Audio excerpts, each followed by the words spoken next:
નમસ્કાર દર્શક મિત્રો, GTV ગુજરાતી ન્યૂઝમાં આપ સૌનું હાર્દિક સ્વાગત છે અને હવે જોઈશું સમાચારો વિગતવાર। વિશ્વ અત્યારે ઇઝરાયલ અને ઈરાન વચ્ચે ભીષણ યુદ્ધની જ્વાળામુખીમાં સળગી રહ્યું છે, ત્યારે વૈશ્વિક સ્તર પર ઈંધણ અને ગેસની અછત થઈ રહી છે। કેટલાક લેભાગુ તત્વો માનવીય સંકટને કમાણીનું સાધન બનાવી રહ્યા છે।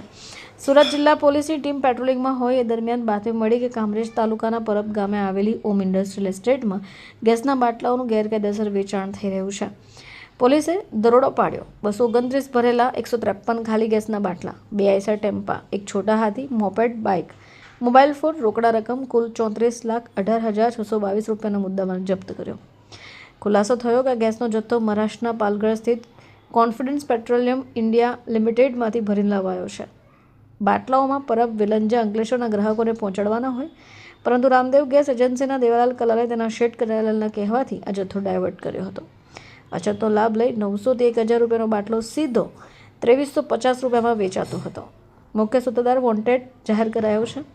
8 શખ્સોને ઝડપી પાડવામાં આવ્યા છે, જેમાં ગૌરવ જગતાપ, દેવાલાલ કલાલ, પવનકુમાર મેવાડા, સંપતરાજ મેવાડા, નિર્મલકુમાર મેવાડા, અનમોલ રાવ, વિષ્ણુરાવ અને સંતોષ કલાલનો સમાવેશ થાય છે।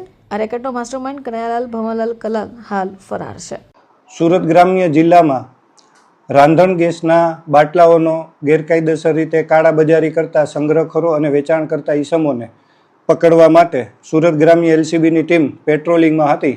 તે દરમિયાન તેમને બાતમી મળેલ કે કામરેજના પરબ હોમ ઇન્ડસ્ટ્રીયલ વિસ્તારમાં દેવા મારવાડી નામનો વ્યક્તિ રોડ ઉપર વાહનો પોતાના આઈસર ટેમ્પોમાંથી બીજા વાહનોમાં રાંધણ ગેસના બાટલા અનલોડિંગ કરી રહેલ છે। જે બાતમીના આધારે LCBની ટીમ સદર જગ્યાએ પહોંચતા 8 આરોપીઓ તેમજ એક વોન્ટેડ આરોપી અને 229 બાટલા ભરેલા અને 153 ખાલી બાટલા મળી આવેલ, જે ગેરકાયદેસર રીતે સંગ્રહખોરી કરી અને વેચાણ કરતા હતા, જે બાબતેની કામરેજ પોલીસ સ્ટેશનમાં વિગતવારની ફરિયાદ આપેલ છે, જેની તપાસ હાલ ચાલુ છે। સાહેબ, આ બાટલા ક્યાંથી લાવવામાં આવ્યા હતા અને ક્યાં સપ્લાય કરવાના હતા? આ બાટલા ગો ગેસ એજન્સી છે, ગો ગેસ એક બ્રાન્ડ છે ગેસની, તે મહારાષ્ટ્રમાં નાગપુર પાસેથી આવતા હતા અને અલગ અલગ માણસોને ગેરકાયદેસર રીતે આપવાની પ્રવૃત્તિ ચાલુ હતી। આજે ધરપકડ જે કરાઈ છે ઈસમને, એ લોકો ક્યાં સપ્લાય કરવાના હતા? એ લોકો એને ગ્રામ્ય વિસ્તારમાં તેમજ સિટીના અલગ અલગ વિસ્તારોમાં કરવાના હતા, જે બાબતેની હાલ વિગતવારની તપાસ ચાલુ છે। કેટલો મુદ્દામાલ કબજે કરાયો? બધો થઈને 34 લાખ રૂપિયાનો મુદ્દામાલ કબજે કરાયેલ છે। તેમાં 229 ભરેલા બાટલા છે અને 153 ખાલી બાટલા છે। આ લોકો કેટલા સમયથી આ કરતા હતા ધંધો? એ બાબતેની તપાસ ચાલુ છે। આ હમણાં આવેલી આ પેલી ગાડી છે।